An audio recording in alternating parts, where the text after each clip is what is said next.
Hello and welcome back to Salute Your Sports. Kamen Enchev here with Tom Castleman. It's been several weeks since we had a show, and we are pumped to be back. A couple weeks ago, Brady, Rodgers struggling. Green Bay, Tampa struggling. Nothing has changed there. They're still struggling. We'll talk about who's more at fault, Brady or Rodgers, who's going to regroup, what's going to happen. Some of the underdog teams doing great in the NFL as well. Plus, the college football playoff is out. Tennessee and Georgia playing this Saturday. That's going to be a big game. The World Series, of course, betting locks, sports trivia, statements of the week. We've got a loaded show, Tom. I cannot wait to get started. How are you doing today? Doing fantastic. Great to be back on the show. We'll be a little bit more regular as we head into the holiday season. So, definitely looking forward to bringing you all of the great content and commentary on the sports world. And of course, Common, I think the biggest place to start is with, two guys that are in that conversation of greatest quarterback of all time. If you're not going to put them, top five, certainly top 10. Of course, talking about the GOAT, Tom Brady, who is more of a all lowercase GOAT this season as far as his year is going, and then Aaron Rodgers as well, by some considered to be the most talented quarterback, most physically gifted quarterback in NFL history. He's struggling a little bit as well, as are the Packers. Both teams are 3-5 as we are approaching the kind of sort of midway point of the season with 17 weeks. We've got to parse that little half and half, but basically we're talking about, halfway through the season. And quite frankly, dare I say, both of these guys might be showing a little bit of their age. Their team's certainly going through, changes on both offenses, different play callers as far as that goes, new head coach in Tampa. But ultimately, as all things do, fair or not, we talk about the quarterbacks as kind of the linchpin to a team sport's success. So, Common, for you, between these two all-time greats, who is struggling more? Who's more, I guess, responsible? Maybe, if that's how you want to frame it. Who's more at fault for where they are this season between Rodgers and Brady? Yeah, first thing, a couple things. What you said about Rodgers being the most talented and gifted quarterback. That was true until Patrick Mahomes and Josh Allen came along. Sure, yeah. So maybe before those guys came along. Secondly, I know this is kind of a cliche. I know I believe this, and I think you do as well. But first and foremost, the quarterback gets too much credit when things are going good and too much blame when they're going bad. The quarterback, the head coach, they're the scapegoats. Aaron Rodgers obviously has some young receivers who obviously are not very good. Tom Brady, meanwhile, he's had some injuries to the offensive line. And Mike Evans not catching that ball against the Panthers.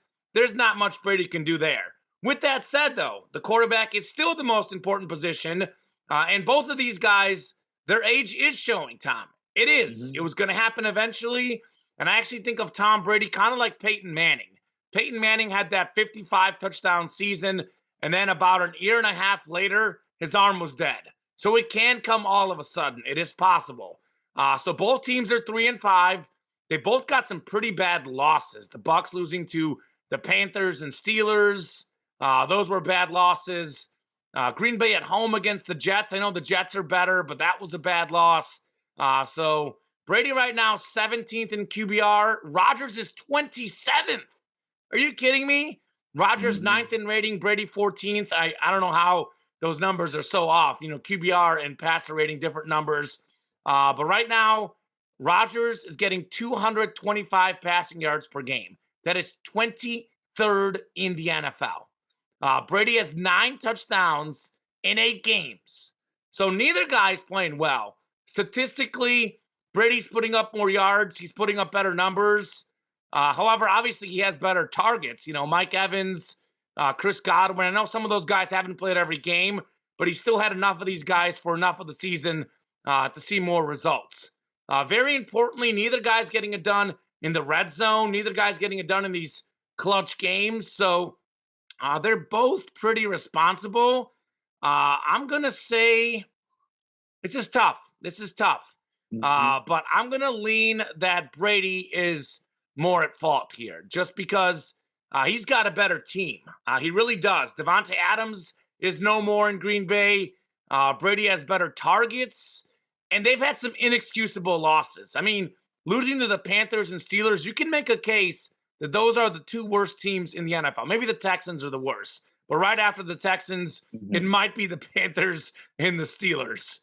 So the fact that Tampa Bay, as double-digit favorites in those games, lost them both is pretty bad. I think this divorce with Giselle, I actually think it is hurting him mentally. It's hurting the team mentally, and Rodgers has never been known as the leader, but all these scenes of Tom Brady like yelling at his teammates, dropping clipboards, that's not a good look.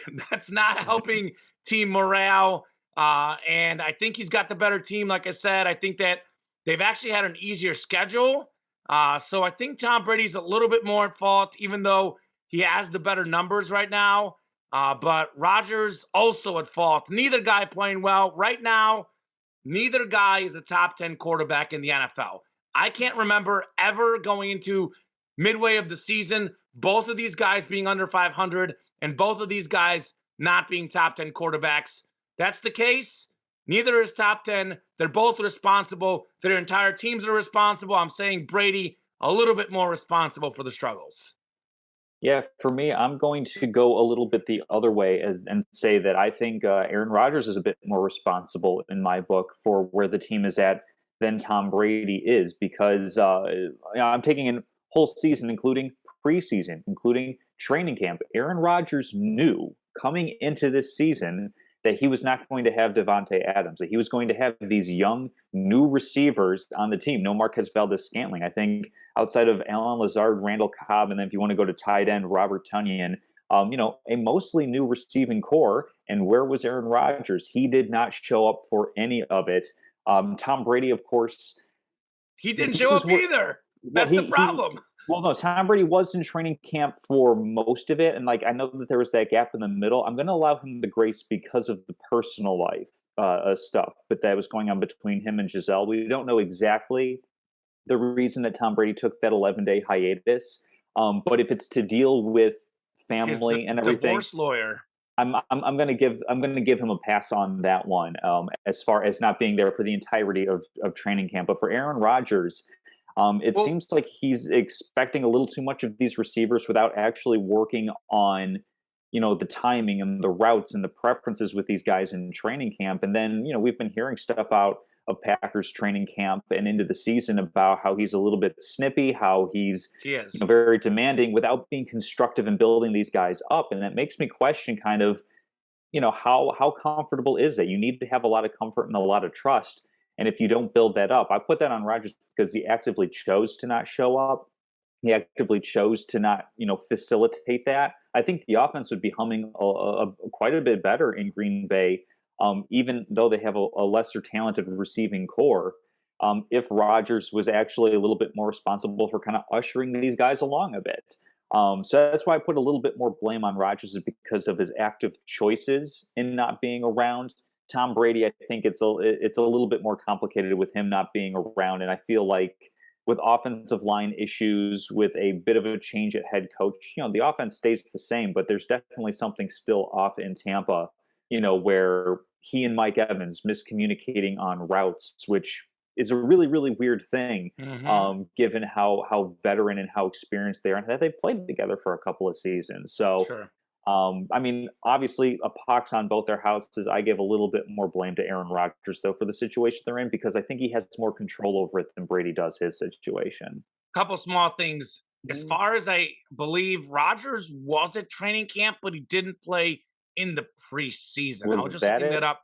I think he was there. He just didn't Okay. play in the preseason. But obviously, I think preseason snaps do matter, when you have young receivers. It's not the same as what you do in practice. Secondly, obviously, Brady not being there because of dealing with the family and marriage problems, that is Mhm. completely excusable for a person, like a human being, but that does hurt the football team. I mean, that's Sure. part of the problem. That's part of the distraction, and that's part of him not getting his rhythm with these guys as well. So I'm not gonna like blame Brady saying he's a bad teammate or a bad person because we all have things we have to deal with in our Mhm. personal lives, but we may give that as an excuse for him and not to like be mad at him for that, but that does hurt the team. Essentially, Sure. that's the same concept. He wasn't there. and that hurts the team. So Rodgers, I know it's a cliche. We're not inside that locker room, but the general vibe of everything I've heard, there's legitimate question marks about Aaron Rodgers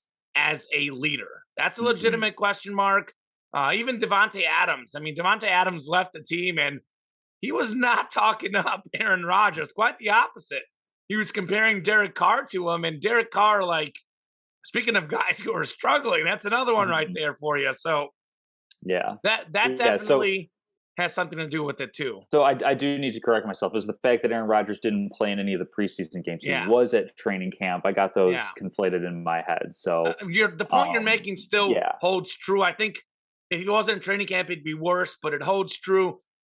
It's tough because it looks different. Something looks different with Brady. I think Rodgers has never truly been a leader, but he's gotten there through his great play and having Devontae Adams was such a big part. It's very interesting that Rodgers and Adams are both doing significantly worse without each other.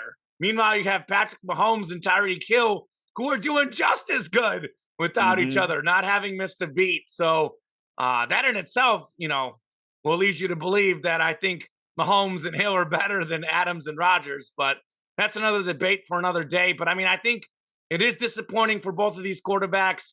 It's a tough call. You bring up good points. I bring up good points. Really, they're both responsible. You could go either way. I just feel like Brady has more there. This whole, these comments Rodgers are making, you're completely right. They're not good comments. They're not helping the team. But he does have some points. Those guys, I mean, again, Jordan Love, way worse player than Aaron Rodgers. But Jordan Love in the preseason looked like a mess with these guys. So I don't know. Some of those guys are just bad. I will say this, though. You look at completion percentage, and I haven't watched all the games, but just seeing these guys both seem off. Every time I watch either team play, they both seem off. They're missing more passes than normally do, Brady and Rodgers. And part of that is rhythm. When you get in a rhythm, everything's coming, everything's easier. But they're both missing plays they normally make. And I do think Father Time's catching up with them. And I said this on my work show. Again, people have doubted Tom Brady. Max Kellerman proved them wrong. My thought, and this is for Rodgers as well, these guys will never be elite quarterbacks in the NFL. That doesn't mean that they won't be above average. They might sniff that top 10, 8, 9, 10 range, but they will never be top 5 quarterbacks again. They'll never be MVP candidates again. And I don't think they wouldn't be the first 5 quarterbacks I take for one season even.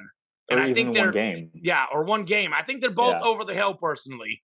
And I've actually been on this whole thing of Brady's still good for a while, actually. I think Brady had one of his best seasons last year. Right now, Brady's over the hill. Rodgers is over the hill. Do not be surprised that in the next year or two, they both could be out of the league. Rodgers might retire. It's been rumored. So look for that to possibly happen. Absolutely. Well, kind of bringing the lens out a little bit more now on both of these guys and more broadly, both of their teams. 3-5 record for each of them. We have 9 games left to go in this NFL season. So of these two teams, who is going to still manage to make the playoffs? Who is toast? And I guess technically, either you could say both are completely out, both are completely in, split it however way you like. But do you think either of these teams, Common, are going to be able to kind of regroup, make it to the postseason? And we'll leave the do they make noise for a later conversation. Let's just focus on them getting there in the first place. So first off, I'll say Green Bay has no chance. They're toast. I give their playoff chances at less than 10%. Obviously, it's the NFL. They've been known to go on runs, but it's not going to happen. They're 3-5 right now. They played the Lions this week. Let's just give them the win against the Lions. Look at who they played the next 3 weeks. The Cowboys, the Titans, the Eagles, also on the schedule. The Rams, the Dolphins, the Vikings. This team can easily lose double-digit games. Easily. I mean, their offense is an absolute mess. Their defense not playing as good as it was. I mean, Jair Alexander, he's getting torched against some of these good receivers. Justin Jefferson, Stephon Diggs, they're putting up numbers at will at times on that defense as well. So Green Bay is absolutely toast. I don't think they'll be sniffing anything near a playoff appearance. I think their ceiling is 8 wins, but I think they're going to go 7-10. And those are the tough games. They've lost some of the easy games as well. So Green Bay, I think, has no chance at the playoffs. Obviously, the division is completely out of play with the Vikings 6-1. Their only hope is a wild card. Mhm. Here's the thing, Tom. We are 8 games in for both of these teams. When you're at the halfway mark, there are exceptions, but usually this deep into a season, and football is a little bit harder than the other sports with a lesser schedule. But if you're at like halfway through the season, you are what your record says you are. You're not going to magically poof get way better. It's just not going to happen. I mean, 3-5. These are 3-5 teams. They are both, I think, not good football teams. With that said, Mhm. the Bucks, I'm going back and forth on this. Legitimately, it's 50-50 of them making the playoffs only because they play in probably the worst division in football. They're Yeah. 3-5. They're only a game back of the Falcons, who are 4-4. Bucks already beat them head to head. If they can knock that game out, they would have the tiebreaker. But then again, look at who they play the next 2 games. They play the Rams and the Seahawks. They can easily drop to 3-7. They go to 3-7. Then at that point, it's going to be Yeah. a long way back. I'm going to say, if I was forced to pick, I will say the Bucks find a way to get in, but they are not going to get double-digit wins. We're talking 8 wins, 9 wins, and this whole noise thing. I know the whole, like, if the playoff picture, if they got the 4 seed, the Cowboys likely get the 5 seed, and then it's going to be Brady, the clutch playoff player, against the Cowboys, the playoff chokers. And guess what? The Cowboys would win that game by double digits. The functionality of these teams, the talent, the ability, the way they're playing are way different. So Tampa Bay, 50.1% chance to make the playoffs, 8% chance to win a playoff game. I think they're both toast, but I'm going to say Tampa just finds a way in that pitiful division. I mean, it's the worst division in football. Yeah. Saints, Panthers, Falcons. There is not a single division other than the NFC South. Tampa Bay would make the playoffs. That would be it. That's the only division they can make the Mhm. playoffs in, and that's the only reason that I say that they sneak in. But them finishing 8-9, that's a realistic finish. They can finish 8-9 and win the division. That's an actual fact. Yeah, no, you bring up, really good points on all those fronts, and I'm right there with you. I think Tampa Bay of the 2 teams is more likely, and I think that they will put it together. I think that there is something to be said for the fact that there's a little bit of finality now between Tom Brady and Giselle Bundchen. They announced pretty quickly, and it was really, really quiet up to that point, that they had filed for and processed the divorce. So that's one of those things where, that was happening literally right around that Thursday night game between Tampa and Baltimore. So I wonder if, with a little bit lesser of a mental distraction on Tom Brady's mind, if he's able to look at this and say, okay, that's not necessarily behind me, It but is I in a can now, sense. in a sense, it's behind me and I'm carrying it with me, but I'm also now able to focus entirely 1000% on this team, on this season.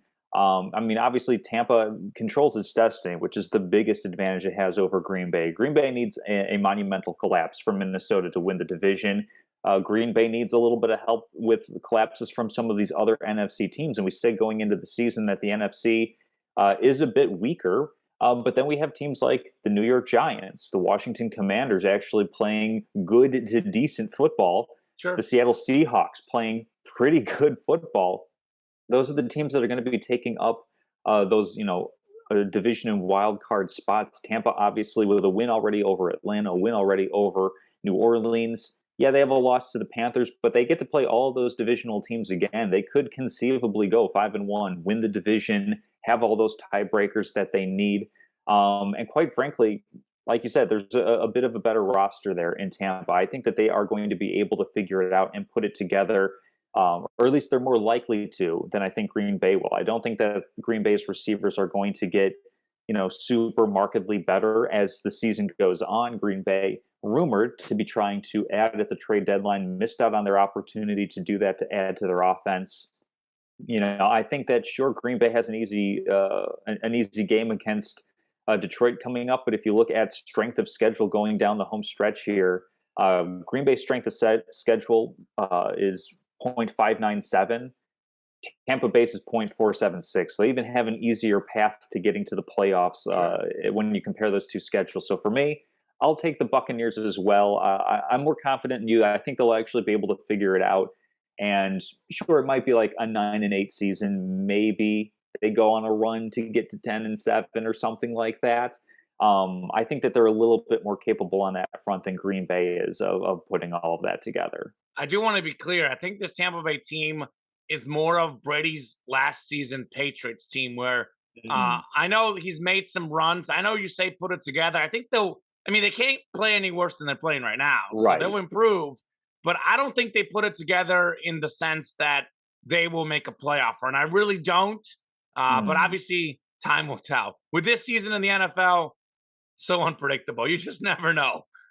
It has been crazy so far, and it's some of those pleasant surprises touched on a little bit. We've got the Seahawks of all teams in first place in the NFC West. This was a team that I dismissed as being a contender for a top 5 pick, if not maybe the first overall pick heading into next season. They're 5-3, atop of a very daunting NFC West where we thought, there's at least 2 teams ahead of them for the playoffs, and maybe you put the Cardinals in that kind of conversation of like the third best team. We thought, Seahawks were pretty clearly fourth best. Giants and Jets, when was the last time both New York teams were good at the same time? So of all these teams, Common, which ones do you think are going to be able to sustain over the second half, or at least, in some sense, avoid a collapse and actually make it into the postseason? So I've got them in 3 categories. I've got a no, a maybe, and a yes. So Okay. I'll start with the no. So first off, the Jets are the ones that are not going to make the playoffs, Yeah. and part of it is injury. Honestly, Brees Hall has been phenomenal for them. He was getting just under 6 yards per carry. Michael Carter, 3.5 yards per carry, the number 2 running back this season there.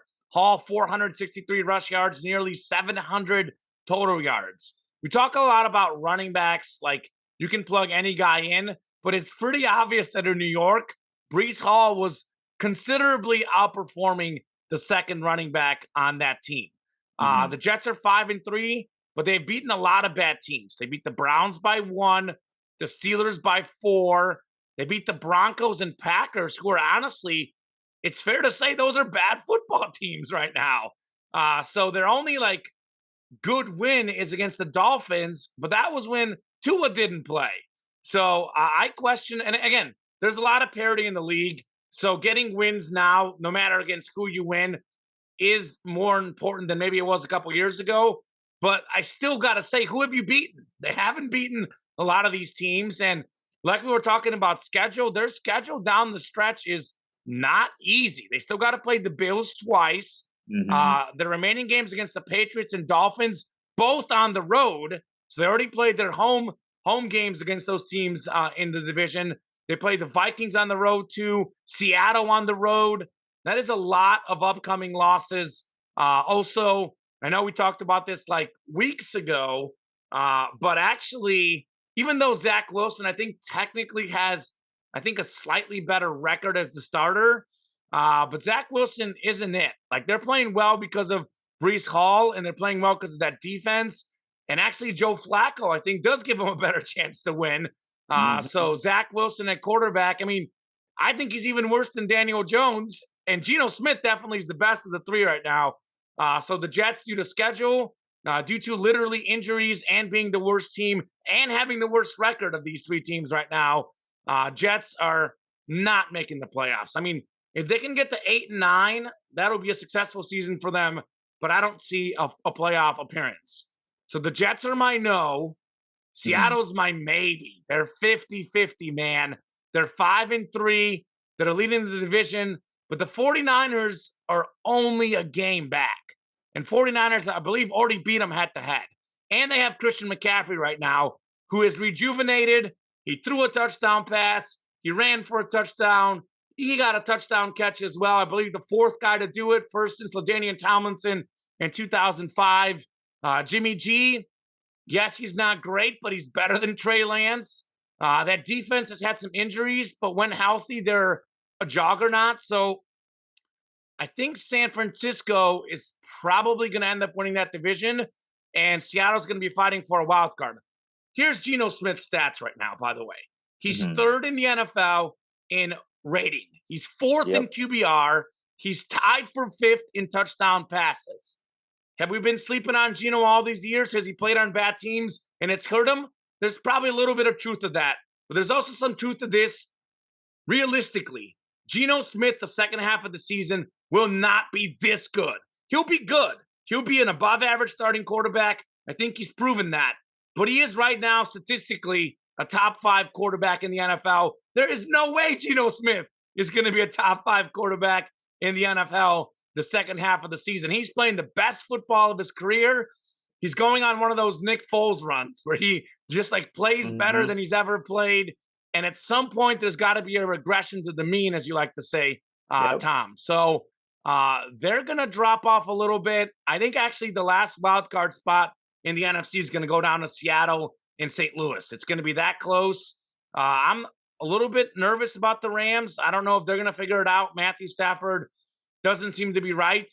Clearly that injury he got is actually a bigger injury than they said in the offseason. So I still think that the Rams have a little bit more talent.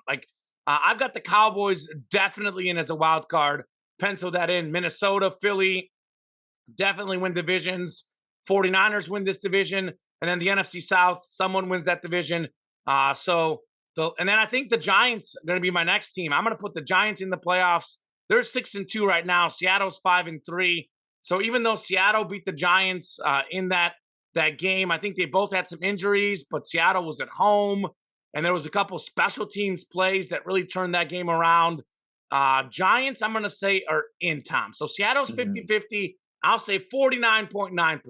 I'll say they just miss out. But if they make it, wouldn't surprise me. Giants, I'm leaning in because they're the best coach team of these 3 teams. Brian Daboll is coach of the year. A lot of people will say Sirianni with the Eagles, but the Eagles have a pretty soft schedule. They were already a playoff team last year. I mean, he'd be number 2 easily, no problem. But I think what the Giants are doing is more impressive. They had 4 wins last year. They've already got 6 this year. So they have the best player on offense of these 3 teams, Saquon Barkley. He is playing at a high level. I think he's second in the league in rushing, I believe, behind Nick Chubb. And he is more explosive than anyone on the Seahawks or the Jets. Now, the Giants play really good defense, and it's important to note that they play really good in close games. There's something to be said about winning these games. They play really good, and they have the easiest schedule of these teams. They got a couple tough games. They play the Eagles, Vikings, Cowboys, but they also play the Commanders twice, the Texans, the Lions. They play the Colts, who are a mess. So I'm not sure the Giants are better than Seattle, but they are a game ahead of them right now, and they have a softer schedule. So I think the Giants, these games right here, even if they lose every other game on the schedule, Texans, Lions, Commanders twice, Colts, that's 5 easy games right there. Even if they win 4 of the 5, which, again, it's the NFL. It's crazy this year. But on paper, they should go 4-1 in that stretch, at least, right? They would be 10-7. 10-7 should be good enough for a wild card spot. So, yeah, give me the Giants to get in the wild card. Not to mention that, we're talking about, strength of schedule. Their schedule in that NFC East, the records are going to look better because that whole division is good. So, New York in the playoffs, Seattle maybe just out. The Jets, no chance. Yeah, I'm right with you there on the Jets having no chance. I mean, they haven't really been playing all that well with Zach Wilson coming back, and they're just in a really tough division. I mean, the Bills are going to win that division. The Dolphins are looking really strong. The Patriots, despite kind of not seeming all that talented, are also a really strong team. You never know what's going to happen with them. 1 week it's exactly one, the other it's another. Yeah, so the Jets, I'm right there with you in saying slim to no chance that the Jets are going to be in the playoffs. I'm feeling fairly confident about the Giants. I mean, they have a very real chance of being 8-2 as they are facing the Texans and the Lions coming up. And at that point, yeah, they're not super talented. Their wide receiver room is probably one of the poorest in the NFL, but they have a good coach. They seem to have a good enough defense, and then they have Saquon Barkley, who is a difference maker on offense. I think as far as making noise in the playoffs, that's something where New York probably just makes it in, is happy to be there in a year where they didn't necessarily expect to be, and then bow out gracefully with a hard fought game. But like you said, looking at their schedule, I think I'm not going to go ahead and say that they're a lock to make the playoffs, just because NFL injuries, any number of things can happen, but they've put themselves in a really, really great position. Even if they're not that good, even if they only go, play 500 football the rest of the season, 6 wins in the bank is 6 wins in the bank, and that means something for making playoff position. Seahawks, I'll do a 90-degree turn on them maybe, instead of saying that there's absolutely no chance that they're going to do anything this season. I think they can be right there for a playoff spot. I mean, it's the top 7 teams get in. I think San Francisco is going to prove to be more talented and win that division, but the Rams haven't shown any signs of putting things together. Their offensive line not nearly as strong. Andrew Whitworth retiring seems to be significant, a subtraction for that unit.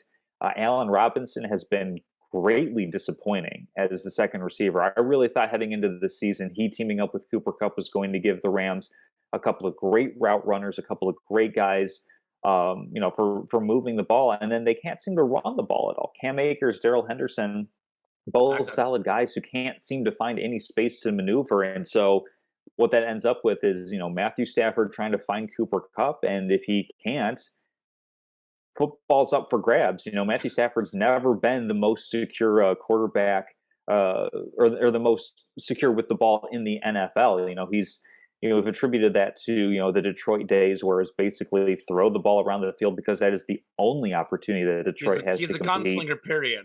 Yeah, and he's facing the same thing. It's actually feeling more and more like Detroit out in LA this season than it did last year, and it's certainly a very reminiscent feeling. It definitely kind of encapsulates the go for it mode that Les Snead and the Rams have had, because even winning that Super Bowl last year with them down, like, it really, really felt all game that all they could do was find Cooper Kupp. That was the only way that they could move the ball, and Cooper Kupp deservedly won Super Bowl MVP, and they were able to patchwork it together for one half of one game. We're seeing that's not sustainable over 17 full games in an NFL season.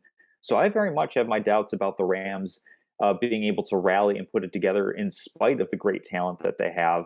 And then Commanders, that's an iffy kind of team. Falcons, an iffy kind of team. So I think that the Seahawks can be right there for that last playoff spot. So I'm not going to put them in. I'm right there with you as a maybe for the Seahawks and a definite for the Giants. But that's why they play the game. It's going to be incredible to see how that goes down the season, toward the end of the season, if any of these teams can actually keep pace, being a bit of a surprise for what we thought they would be heading in. I got one name for you: Odell Beckham. Odell Beckham was great with the Rams. That actually opening drive, or maybe not the opening drive, but the opening touchdown of the game, Odell Beckham got in that Super Bowl, was huge. That second half of the season last year, it wasn't just a Cooper Kupp show. Like, was Odell Beckham who he used to be? No, but he was putting up numbers, and he was a legitimate number 2 receiver. The other reason why he matters, I don't know if you saw the latest rumor, Odell Beckham to the Giants. That's a rumor out there coming back to New York. I would personally cheer for Odell Beckham to the Chiefs. That could propel the Chiefs over the Bills. So I think Odell Beckham, maybe he comes back to the Rams. Who knows? The Odell Beckham name could be a big part in whatever team he goes to, because presumably Odell Beckham's going to go to a contender. He's going to want to play in the playoffs. I saw that he's supposed to be back after Thanksgiving. So looks like he would be back for the playoffs after that gruesome injury. And whoever gets Odell Beckham is going to greatly improve their chances. So something to think about for sure. And I'll say this about the Rams. They went all in last year, and it is worth it. They go 7-10 this year. I don't care. The problem with them is help's not on the way. Their draft picks are all Hmm. gone, but it's worth it. You won the Super Bowl. The Rams Yes. won the Super Bowl. Stafford, even Aaron Donald. I mean, all these guys, a lot of them are aging players. They're going to be on the way down rather than the way up because of Father Time, but it is 100% worth it for the Rams to have won that Super Bowl. I love that approach. I'm a win now guy, Tom. I'm not a rebuild Hmm. guy. There's a time and a place. I'm not saying that there, the Nets, for example, you might want to rebuild that team and start over. I'm not saying there's a fine formula that you always got to go win now, you always got to go rebuild, but typically I'm more in the mindset of I want to win now, and I think Hmm. that Super Bowl was worth it for the Rams. So going to be really interesting because I think with the exception of maybe like 4 or 5 teams, I think like with 2, 3 weeks to go, we might have like 25 teams in the playoff picture. We had that last year to some extent. We might have that Hmm. this year again, which would be a lot of fun because there is truly a lot of parity in the NFL. I mean, I know the Chiefs, the Bills, the Eagles, those are the top three. We know that. But even they're not so far above everyone else. I mean, we had the Chiefs losing to the Colts. Yep. The Bills looked not great in that Packers game in the second half. And I'll tell you this, uh, Mahomes is the best quarterback in the NFL. Josh Allen, Joe Burrow, I think are the next two best. Allen and Burrow have bad games once in a while. Mahomes has had like 2 bad games in 4 years. So just think about that for a second. Mahomes should be MVP.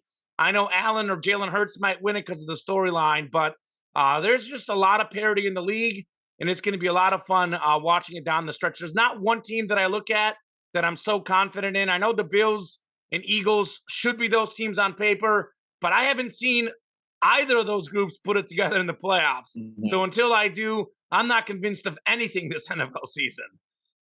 That's funny. I didn't see mention of the Chiefs or Mahomes anywhere in the rundown, but somehow you managed to sneak it in there, Common. Leave Let's it up to you go. for that. So we've got college football, of course, a big game this weekend with Tennessee and Georgia, and that's going to be a feature matchup because we have our first college football playoff ranking that came out. The committee putting Tennessee 1, Ohio State 2, Georgia 3, Clemson 4, and then Michigan and Alabama listed at 5 and 6. So, Common, what are your thoughts on the initial playoff ranking? Well, the initial thoughts, my first impression of the playoff ranking is, and to be honest, it's probably fair. I'm not saying it's necessarily wrong because I'm on the Alabama train myself. But my Hmm. first thought is that the college football playoff committee loves Alabama, and they're going to do everything they can to get Alabama in the college football playoff because Alabama's Yep. got a loss. TCU is 7-0. You mentioned the top six. TCU is in seventh place. Do I think Alabama's better than TCU? Absolutely, I do. So does the playoff committee. But if we go off resume, Alabama probably should be 7. TCU should be 6. And obviously, they value Alabama because Tennessee beat Alabama.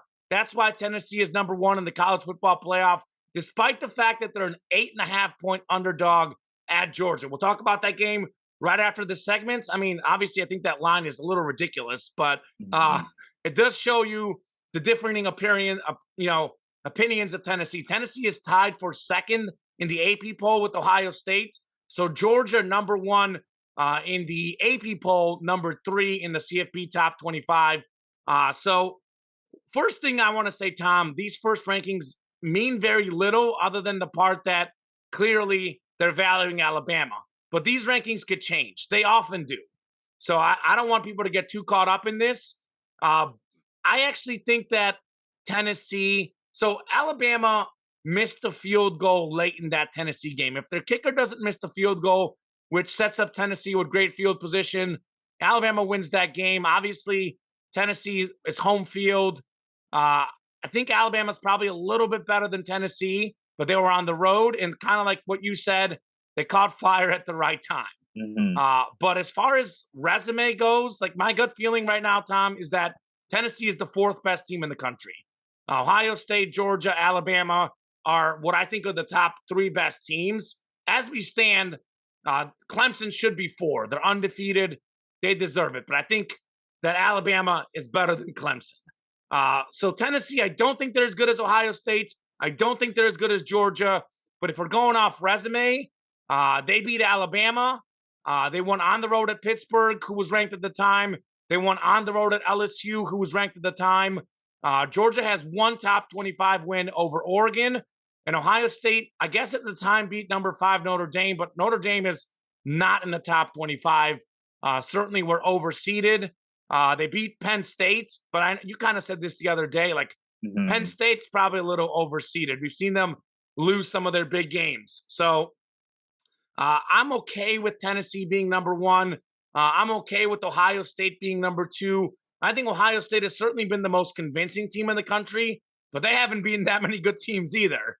Right. So I'm okay with Georgia at 3, and I'm okay with Clemson at 4. I mean, Clemson did beat NC State, number 10 in the country at the time, but it was a home game for Clemson.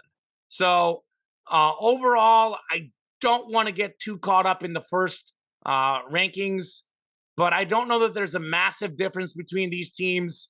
The top 3, I think Clemson is a step down. Michigan's a step down, but I'm okay with these rankings. I just think the committee is setting it up where Alabama, they run the table, which they probably will. They win the SEC championship, which they probably will because they're so clutch. Alabama gets in the playoff. That's why this Tennessee-Georgia game is so big, because the winner of this game is likely going to get a playoff spot. The loser likely going to miss out, because the loser of this game isn't going to the SEC championship. So it's almost like a playing game for the top 4, because you could lose the SEC championship, be undefeated, still get in. So this huge game that we'll talk about in a little bit feels like the winner of this game is in the playoffs. The loser is out. I mean, maybe not. I mean, we definitely could have a scenario where, let's just say, Georgia beats Tennessee or vice versa. Obviously somebody's going to lose. And then go into that SEC championship game undefeated, Alabama, you have 3 one-loss SEC teams that have pretty much just beaten up each other, and they're at the very top. I could see a scenario. I wouldn't necessarily like it, of course, but I could see a scenario where all 3 teams make it into the college football playoff if the college football committee says we want the best teams available, or if there's any sort of falter with, obviously, Michigan, Ohio State, one of them's got to lose at some point. Clemson could lose at some point, possibly. And we're not even really talking about the Big 12 or Pac-12, because those teams, I think Oregon might be the best chance, or TCU, an undefeated TCU and a one-loss Oregon are probably the next best teams to have in the conversation. It really feels like these 6 teams are the big ones to be talking about.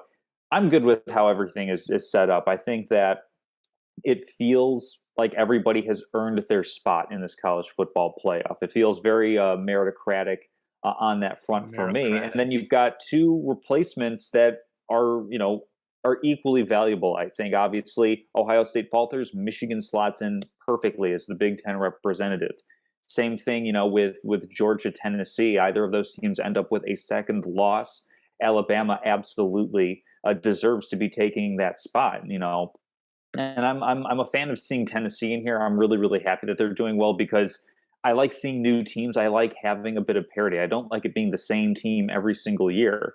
That's why I was a really big fan of Cincinnati, even though I recognize Cincinnati's not on the same level as a program with the other teams in the college football playoff. Last year was a down year where there weren't really all that many good teams to be putting in the college football playoff. Everybody had an argument for, but also had very clear arguments against. I think for the teams that we have in this top 6 bubble right now, I think we're going to be seeing some combination of those teams, come December, January, because you listed out the resumes of who these teams have beaten. Clemson's beaten, top 10, top 25 ranked teams, and have a pretty clear schedule the rest of the way. So they obviously definitely deserve to be in the conversation.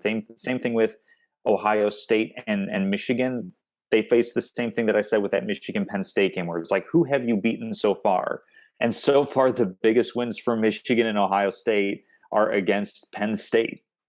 So it's kind of like, where does that leave those teams? It's going to be really telling once we get to end of November who's going to be the winner of that game. So I'm good with how the college football committee has put this together so far. It does not feel like they're going to be trying to like shoehorn in any teams by the time all is said and done.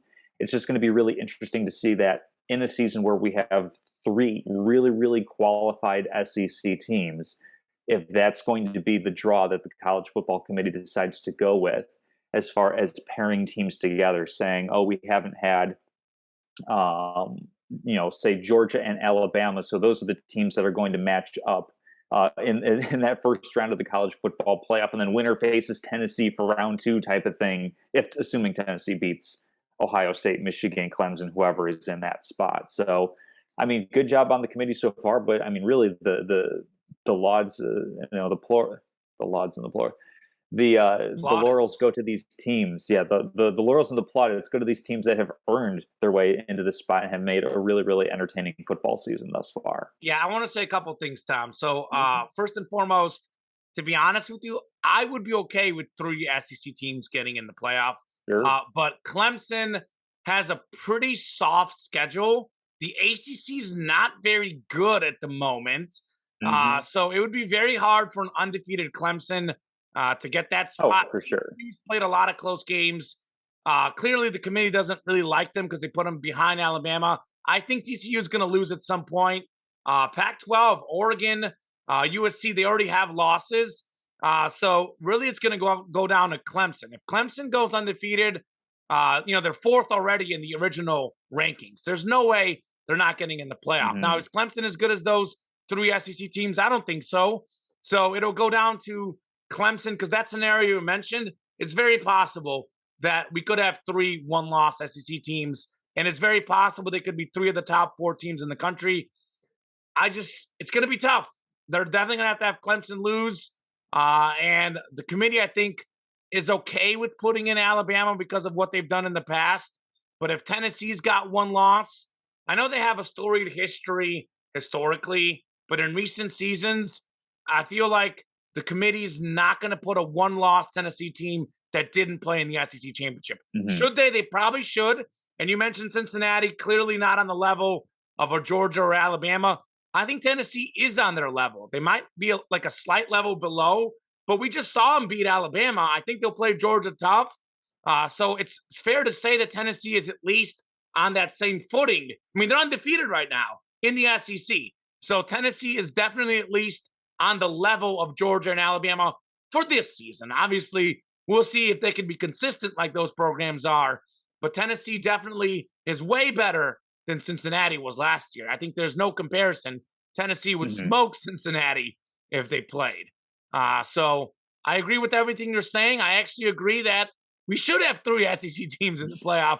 I just think there's no way that a 1-loss Tennessee team that doesn't make the conference championship gets in the playoff. The only way they could get in is if Alabama loses to Georgia in the SEC championship. Alabama's got 2 losses. Georgia's undefeated. Tennessee's only loss is to Georgia. That's how they can get in. But in that scenario, obviously, we would have 2 SEC teams, not 3. So that's the realistic scenario. 2 SEC teams. Ohio State's got a 58% chance to win out, according to ESPN, whatever their metrics are. Big Ten doesn't look great this year. Ohio State does look great. They'll win out. They're the most likely to get in. And then we'll have probably 2 SEC teams in Clemson. The only way that we won't have 3 SEC teams is if Clemson loses a game, and that opens up the door. We could have 3. So we'll see. It'll be fun to track for sure. Looking forward to it. Let's talk the big game, though. Alabama, Tennessee, and Georgia coming up on Saturday. Yeah, well, I mean, it certainly sounds like the way that you were talking about it, that you think Georgia is going to be the team that wins this game. And I got you picked Tennessee over Alabama, just give you a shout out there, Tom. You did have Tennessee over Alabama. It was a little bit in spite, and it was certainly a close victory. This is going to be a tough one because we saw I don't think Alabama's defense is necessarily outstanding this season. I mean, we've had multiple games where they've had close games where they've given up 20 plus points. Obviously, one of those was Tennessee, but also Texas A&M. They didn't necessarily look great. Granted, Bryce Young was out. Arkansas, yeah, they won by a lot, gave up 26 points. So they can be had a little bit on the defensive side of the ball. And Georgia, obviously, their calling card is also defense, but they've had a couple of games against Kent, against Mizzou, where they've given up more than 20 points. Florida, they gave up 20 points. So the thing is, like, how explosive, how good is Tennessee's offense really? It's good enough to beat Alabama, which is, not necessarily the top, the way that we used to think of Alabama defense. I think now Georgia has kind of picked up that gold standard. I think I'm going to go with Georgia as well, just because, they do have a really strong, really deep defense. Benson seems to be like really, really good at running this college football game. What did I say? I think you said, I don't know. I think you like merged his first and last name. I'm blanking right now what you said. Oh, I just said Bennett because I always mix it up. So I'm either calling him by his first name or his last name. One of them's Bennett. I think you did. No, his last name is Bennett, but I think you called him Stenson or Stennon or something. I don't know. Maybe I'm losing my mind. I think the same thing, by the way. I go with the last name as well. Yeah, so Bennett's doing solidly enough this season. He's doing great, actually. More than 300 yards a game.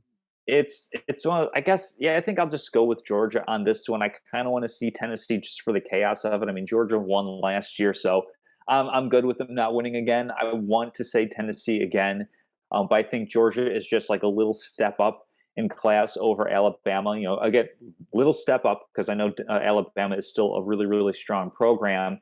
But they've actually had a couple of closer games this season. They're not steamrolling everybody like they typically do. Whereas Georgia has had one game that was within a single possession this season, oddly enough, against Mizzou. If you can believe that, but I can't. I mean, I was in Europe at the time. I looked up at the score and I was like, "This can't be right."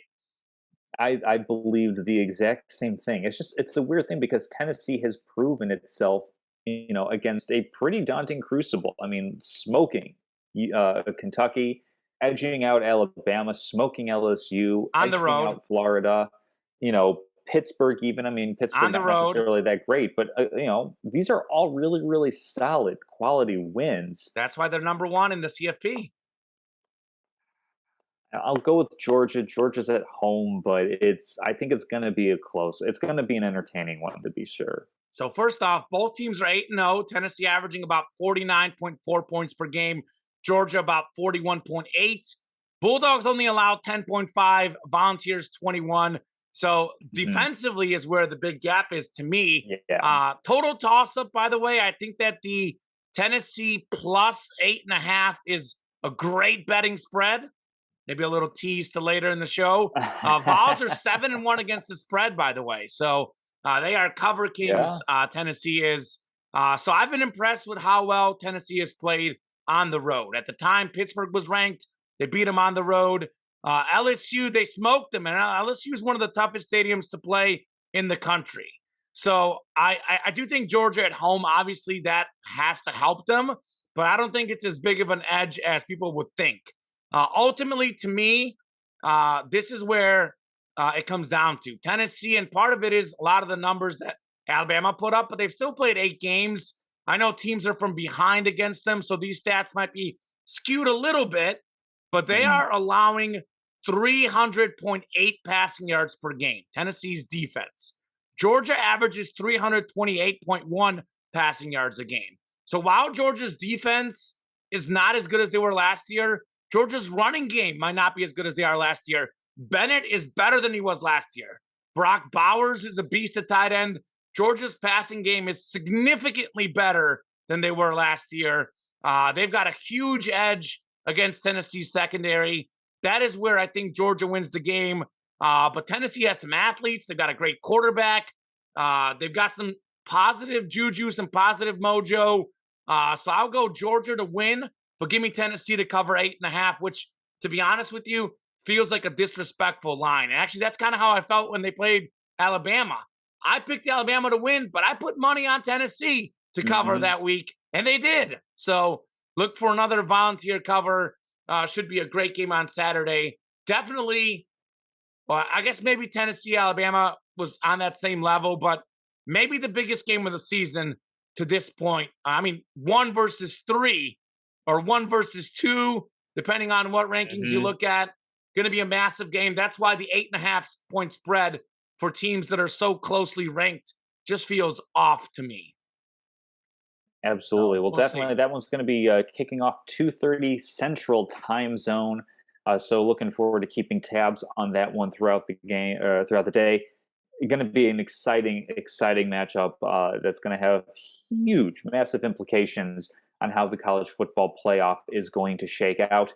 Another playoff with massive implications, of course, is the World Series. We are a little less than the halfway point. Tonight is going to be Game 4 on Wednesday, November 2nd. So far, the Phillies, despite being the underdog coming into the series, and despite being the underdog this Every entire series. postseason, find themselves up 2 games to 1. So this kind of skews the question a little bit on who do you think is going to win the World Series coming. But do you think the Astros bounce back, win 3 out of the next 4? Is that right? Yeah, 3 out of the next 4 games, They have to. and then or does Philly close it out with winning 2 over the next 4? All right. So look, the Astros, obviously baseball is wide open. Last year we Mhm. had the Braves won the World Series with the worst playoff record entering the playoffs. This year, Philly had the second worst record entering the playoffs. The Rays had, I believe, one less win than them, and they lost in the wild card round. The Astros are on paper over 162 game season, and I know Bryce Harper being hurt did hurt Philly's record. To be Mhm. fair, their record would be better if Bryce Harper was there the whole time.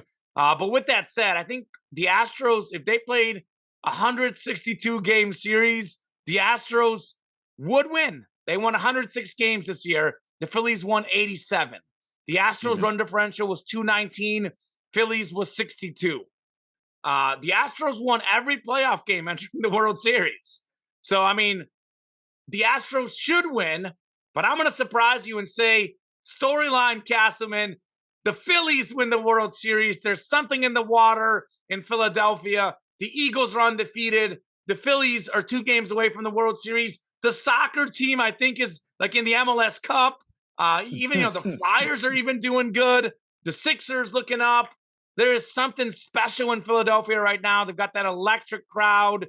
And that game that they stole in game 1 down 5-0, that could be the decider in that series. If the Astros win that game, they're up 2-0 in this series. I'd say Philly's toast. But I'm going to go with the hot hand. And I know, again, the Astros have been hot, but it's been their pitching. As Mhm. good as a team as the Astros have, the best player in this series is Bryce Harper. He's got 6 home runs this postseason, Tom. He's hitting around 400. He is red hot.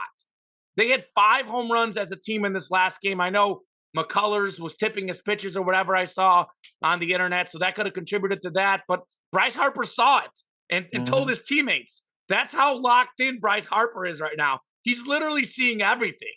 Kyle Schwarber, he hit a home run yesterday. He even stole a base, got me a free Doritos Locos taco at Taco Bell. Shout out to former Cub Kyle Schwarber. And Mhm. they've embraced this underdog role. They were the underdog against the Cardinals. They were the underdog against the Braves, the Padres, now the Astros. So they know how to win these games. As great of a team as Houston has had the last like 6, 7 years, I think they played in like the ALCS most of the years. They've made a couple World Series appearances as well. And they still have only one World Series title over that time. So it shows me that the Astros, ironically, and that's the one that they cheated, by the way, they Yep. have not come up clutch in these moments. Jose Altuve is on hibernation right now. We'll see if he comes out of hibernation or not, but that's the reason why they're not hitting as well, because Altuve isn't hitting. So it's a total toss up. Total toss up. If it was 2-1, Astros, I would pick the Astros, but it is 2-1 Phillies. There's something special about this Philly team. And you know me, I'm notorious for picking the favorites in these World Series, these Super Bowls, NBA Finals, etc. Hmm. And I guess I've been right a little bit more often than not, but I also been wrong quite a bit too. So I'm going to go with the underdog this time. Give me the Phillies. Bryce Harper should win the MVP of this, World Series. He's phenomenal right now. So much firepower, so many home runs. The Astros probably get more hits. They'll probably, get less strikeouts, but the Philly power will prevail. Give me the Phillies in the World Series. Yeah, so you can, choose to believe me or not, you and all the listeners, but I wrote this down prior to game three last night as I was doing my show prep. And I said the Phillies are the team that I'm picking to win the World Series Sure. because I was so impressed in game one. I think this, like you mentioned, as being the difference maker in the series.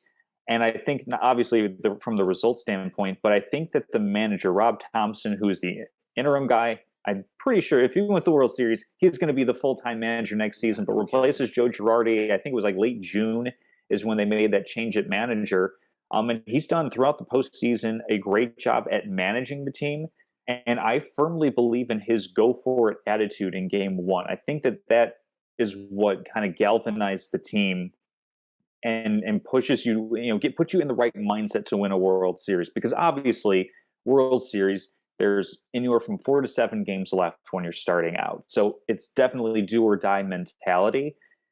But to have a manager who didn't manage scared, down 5-0, Phillies managed to get it back in tight. And what does he do? He goes all to his high leverage bullpen arm, saying, I'm going to trust these guys. I'm not going to play scared that, I want to save them for later on in the series or anything like that. I'm going to have confidence that we are going to find a way to put up one more run than the other team. And basically, burned through all of his big guys, didn't really have them available for game two, which Houston ended up winning. But I think that mentality really does something for a baseball player, for an athlete, saying, "Oh, this guy who's leading our team, he is all in on this. He's believing in us." And so I think baseball's not a game that you can necessarily play harder, but you can play it more focused. And we're seeing kind of the results of that. Definitely being focused on how Lance McCullers is pitching in game three and using that to your advantage to put up, I think, 6 home runs, something like that. It was a 5 home runs. ridiculous five Tied home the runs. World Series record. It was absolutely, incredible to see. So there's something to be said for not playing and not managing scared, which is what Rob Thompson seems to be doing. Houston is, deeper lineup, deeper rotation, deeper bullpen. The Phillies are saying we're going to ride with our few guys and we're going to beat you one game at a time in this series. So I like the Phillies in this one. I think Aaron Nola, their ace, is primed to bounce back. I think he gets that benefit of having a rained out game three that pushes everything back, so he's able to get that extra day of rest instead of going to Noah Syndergaard. They're able to go to Aaron Nola and really put themselves in an opportunity to cinch this up at home in game five, or really put the pressure to Houston to have to go home and win two, which Philly has proved they can win on the road at Minute Maid. A couple quick things. So first off, we're talking about managing. I know it's easy to cheer against the Astros given like their cheating scandal and everything. Sure. But Dusty Baker is truly one of the good guys in baseball, and he's one of the best managers ever. I think he's a Hall of Famer, but he's missing that World Series title. So it's like a catch-22. Do you cheer for Dusty? Do you cheer for the Astros? And I think he's a great manager. So just something to think about. He does have a World Series as a player, if that matters. 1981 with the Dodgers. I'm talking about like a Hall of Fame managerial career. So I don't think he's won one as a manager. This is obviously like something I can Google later, but like, is there a difference between being a manager and a player for getting into the Hall of Fame, or do they kind of consider you? Like, I know that's like there's so few Hall of Fame players that have also managed. So I wonder, Torre, right? I think Joe Torre was a Hall of Fame level player. Or did he get in for like, his? did he managing? get inducted twice? Type of thing. I don't know. Let's look it up right now. I'm just really curious because I want to. So I'm looking up Dusty Baker first, just to make sure that he hasn't won. So yeah, Dusty Baker, he doesn't have a managing World Series, but I want to see. World Series champion 1981. Yeah, but not a managerial. Joe Torre. Let's see. So Joe Torre, member of the National Hall of Fame, inducted in 2014, 100% vote expansion era committee. So let's see, the Joe Torre, because I mean, Joe Torre was a 9-time All-Star as a player, former Yeah. league MVP, led the league in batting, RBIs one season. I mean, he had 297 in his career, more than 1,000 RBI. So I mean, he's like, I think he's pretty close to being a Hall of Fame player. Let's see, Joe Torre inducted as player or manager. Well, because if you got 100% of the vote, then it was as a manager. So, Right. hold on. I don't know. This is one of those that might have to do a little bit more digging on that one. I'm guessing that he got inducted as a manager if he got 100% Yeah. of the vote. Because, I mean, obviously a good baseball player, but nowhere near 100% of the vote. I mean, they can't give 100% to Ken Griffey. Or the Ken Griffey was, no, Rivera was the first one who got Rivera was unanimous, I the first think. unanimous. Yeah. So, I don't know. Ridiculous. That we may dig on that more after the show. Good question out there. But something just Mhm. just a little thing about Dusty Yeah. Baker that I'm putting out there to see, you know, as far as the Hall of Fame. Because he again was a pretty good player, but if he hasn't gotten in as a player yet, he's not going to get in. So Right. Hall of Fame, Yeah. his only path is as a manager. And then Yeah, as far I mean, as three-time manager of the year, I think he'll be in the Hall of Fame, certainly. I think he deserves it. But with those baseball writers, I don't know. We'll see. Yeah. A couple real quick other points. I know that it's not to say that the Houston atmosphere is not good, and I am one that believes home field advantage is a little bit overrated. Mhm. But the Philadelphia fans in that Game 3 of the World Series, it just seemed electric. So there's something to be said about home field in Philly and that atmosphere, because Houston has seen a World Series. They have seen this team at this stage. So something a little extra juice for the Phillies being at home. I'm not sure if they can win 2 in a row, but even if they win one of the next 2, they're up 3-2. Like you said, put the pressure on. You got to win 2 games in a row. It's hard. Then the other thing that you mentioned, the Astros probably a deeper team, but we are at the end of the season where put it all in. So in a 7-game series, that probably doesn't matter. The rainout was huge. Noah Syndergaard, one of the best pitchers in baseball. That was years ago, though. So he was originally going to start Game 3. They switched at the starting rotation, got the win. Things could have been different if not for the rain. So we'll see what happens. But we're kind of in lockstep here. Phillies to win the World Series, which is interesting. Real quickly, there was a bettor that placed $50 before the season started to win $125,000 and $50 on the Astros to beat the Phillies in the World Series. Exact outcome. So I'm not sure if a cash out's offered. I'm not sure if he's cashed out. I did say before the series, to be fair, Tom, that dude was going to win $125,000. Right now, I'm saying that he probably won't. So I would have played a hedge. I would have put like 500. That way, you know, you win 1,000, close to 1,000. If the Phillies, or actually more than 1,000, because the Phillies were the underdog, and then at least like at that point, you're still profiting. So I don't know what he did. I don't know what the update is, but I know that he placed a bet. I think I saw on April 13th on the exact outcome of the World Series, Astros over Phillies. $50 to win more than 125,000. So as a bettor, that's the other thing. I would feel bad for this guy. I'll be honest, I would feel bad for him. I wouldn't, just because, you know, host the Astros. Moving on to betting locks of the week. It has been a minute since we checked up on that, but let's see. If I'm pulling up the record here, we were not great. Not great, Bob. Not great record on the week or the season. It's early though. We'll regroup. Sure. I'm confident. I've got myself at 4-8, and you at 5-7 on the season. Is that what you have, Tom? Yep. So both 1-2 this last week. Chiefs +3 against the Bills. For me, got barbecued 24-20, of course. Needed an extra point there. Cowboys +6 at the Eagles. Eagles winning 26-17. Cowboys missed a late field goal that would have got the cover. Maybe it was even 6.5 that I had it at. So definitely barbecued me there on that late field goal. USC plus 3.5 at Utah. I was correct. Utah won by 1, but USC covered. You had the over in the Bills-Chiefs game. Actually went under. Bengals -2 at the Saints. You were correct. Bengals winning by 4. And Mariners to beat the Astros. Game 2 of an opening playoff game. That's how long it's been since we did a show. Astros won that one 4-2.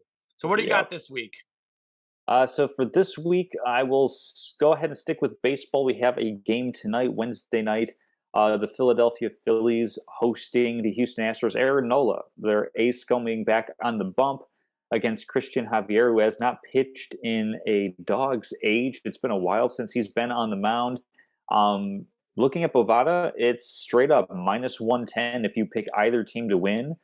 So I'll go ahead and take that coin flip and say it's going to be the Phillies. I'm going to trust Nola, who is definitely warm. He's seen this lineup. He's going to have a different plan of attack versus Christian Javier, who hasn't pitched in a minute. So give me the Phillies to win outright. And then both my other picks are going to be in the NFL. I'm a believer in the Vikings. They went out, got TJ Hawkinson. I think they're going to be able to put up points. And I just don't think the Washington Commanders are all that particularly good. Vikings are favored by 3.5 on the road. So I know it's dangerous to go against road dogs, but give me the Vikings. And then I'm going to go with or rather, it's going against home dogs. And then I'll go with the Dolphins, -5 over the Chicago Bears. The Bears trading away Roquan Smith and Robert Quinn. Their defense is much worse. Picked up Chase Claypool, but it's going to take a little bit more time to get integrated on offense. I don't really see how the Bears are going to be putting up points on Miami, especially when Miami went out and got Bradley Chubb to rush off the edge. Bears line has been absolutely abysmal in pass protection. And then, of course, you got Jalen Waddle, Tyreek Hill, to a certain extent, Mike Gesicki. I just like the Dolphins favored by 5 in this one over the Bears on the road. It hasn't really changed much. I thought it was going to change between yesterday and today with trade deadline news, but it didn't. So I'm going to hope to cash in on that one.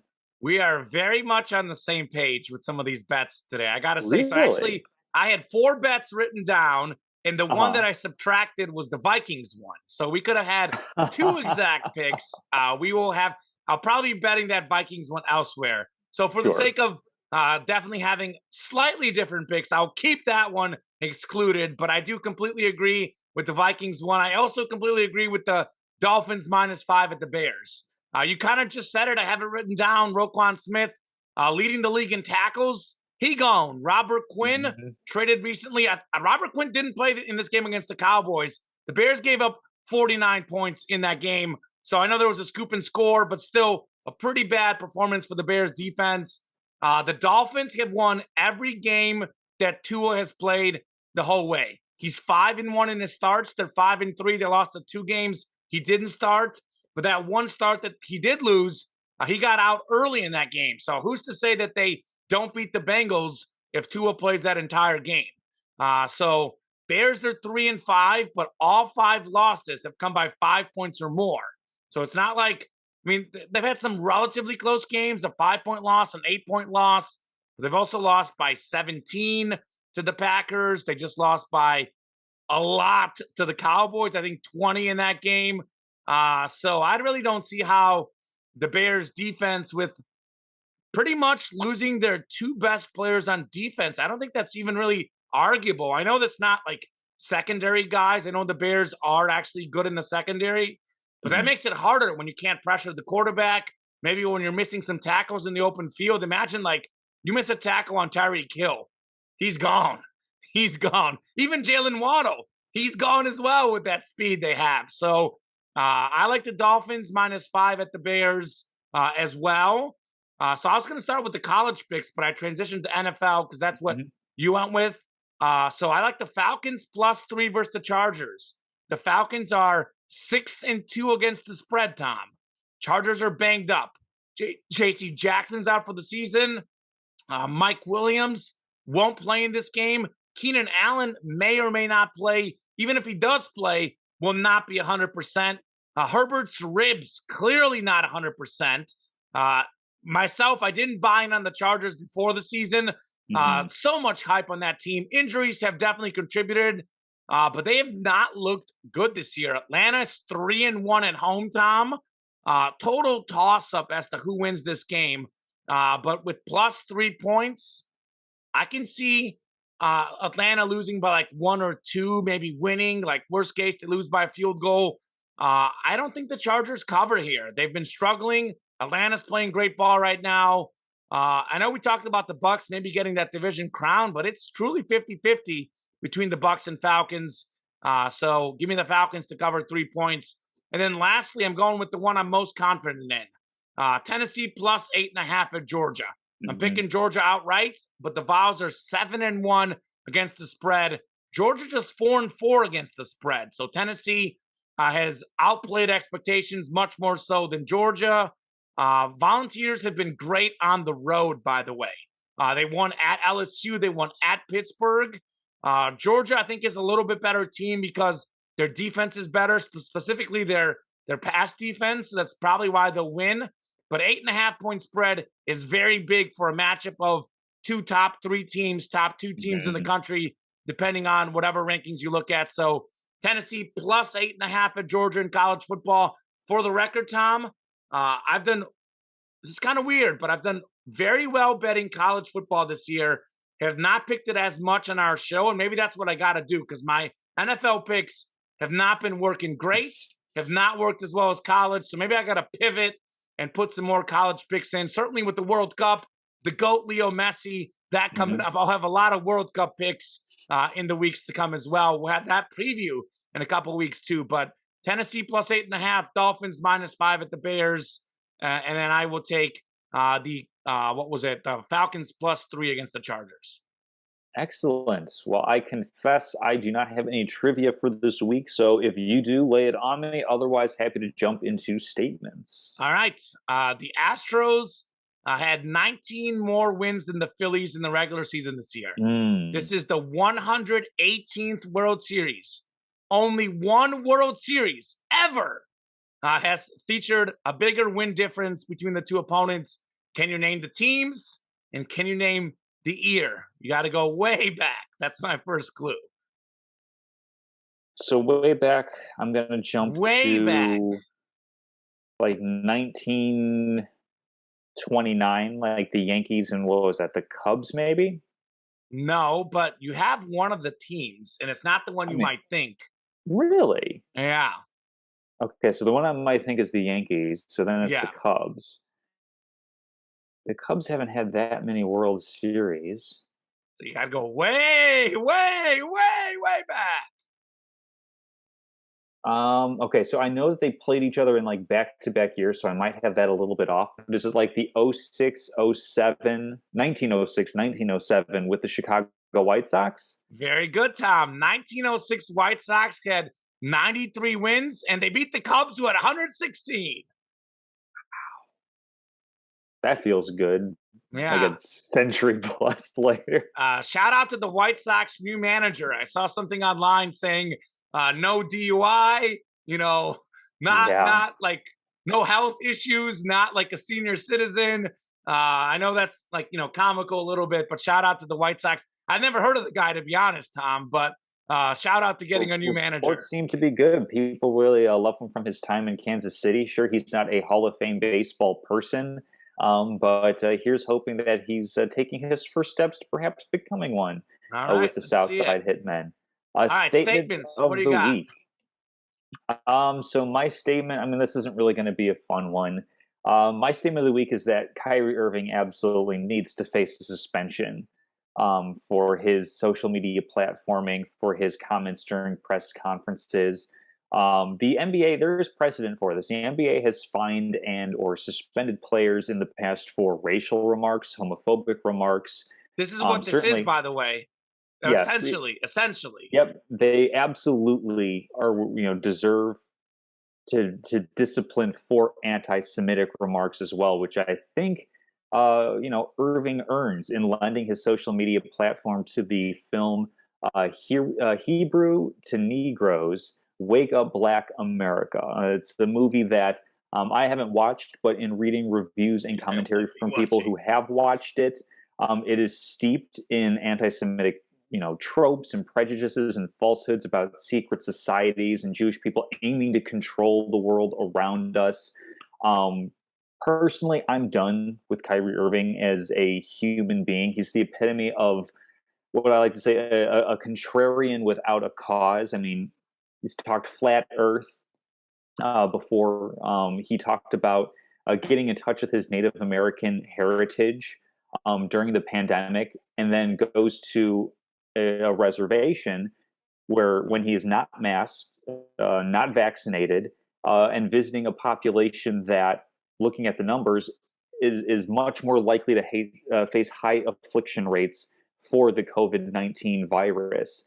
And he's going and he's going to this community and talking about getting in touch with his roots, while at the same time endangering the same people that he descends from. And he's a walking embodiment of the notion that a little information can be a very dangerous thing, meaning that if you take just a small piece, a small view of a much larger issue, and contort it and distort it out of proportion, and then put it out there for literally millions and millions of people to see, a lot of people are going to take that on face value. Not everyone's going to do the digging and the research and the critical thinking. And that's part of what also aggravates me about Kyrie Irving, is that, there's that, big social media dust up, or that press conference dust up that he has with Nick Friedel. And this isn't the first time that he's had this, as far as, claiming that people are judging him or misconstruing or whatever. He makes it clear that he doesn't actually want to have a discussion. He likes having the illusion of free speech, that is, saying whatever you want without bearing the consequences of discussion and education, and at times discipline, for when you do say and do things that run counter to a more healthy, holistic. I'm trying to think of the way to put it. Like the Debate? I don't know. Debate. Yeah, it's the whole notion, you can't yell fire in a crowded theater type of thing. Like, there are limits to free speech. And there's also the notion of don't limit my free speech. In the Constitution, that's the government. It's not saying that private corporations, private entities, private leagues like the NBA can't, step down and deliver discipline for when you're out of line with the message, and when you say things that are hateful, hurtful, etc. So my statement of the week is he absolutely deserves to be suspended. He should probably take some time to do a little bit more introspection. But I don't think that's really a word that is in his lexicon, unfortunately. Lexicon, I like it. That's Castleman vocab for the day. I completely agree with everything you said, Tom. Also really bothered me how he just seemed ignorant in that exchange. I did watch that press conference. Yes, if you tweet out something, you are promoting it. He's saying you're not promoting it. Yes, Kyrie, you've got millions of followers or 1000000s of people watching this. You are 100% promoting it. Even if you don't say, I promote this movie and what it stands for. Go on tour. You tweet something out, or whatever social media you put it on, you are promoting it. So my statement's actually kind of the same thing you said, which I won't even hit on because you did a pretty good job of hitting it, but also sort of like a greater statement of the NBA and where it is today. So first off, it's a little disappointing that these other players are not speaking out against this, because we certainly have seen a lot of racist owners and a lot of really bad situations. But the fact that the players can speak out against the owners, but they won't speak out against one of their own per se, that actually loses credibility for these guys. So I would love to see the players speak out. I would love to see Adam Silver, who is all about social justice, go after Kyrie Irving. I agree on a suspension. And then my second point to this, kind of piggybacking off this whole thing, obviously Steve Nash got fired as well. I think the modern day NBA, you got so used to the super team, but things have changed. You cannot win with just two superstars. Kyrie Irving, Kevin Durant, both averaging about 30 points a game. I know Durant is over 30. Kyrie's right there. He was over 30. He had a bad game last night. Got to look up the updated averages, but they're putting up numbers. They're putting up enough numbers to win. However, the Nets have no cohesion. They don't play defense. They have no chemistry. They have no role players, and they have no leadership. You got to have leadership.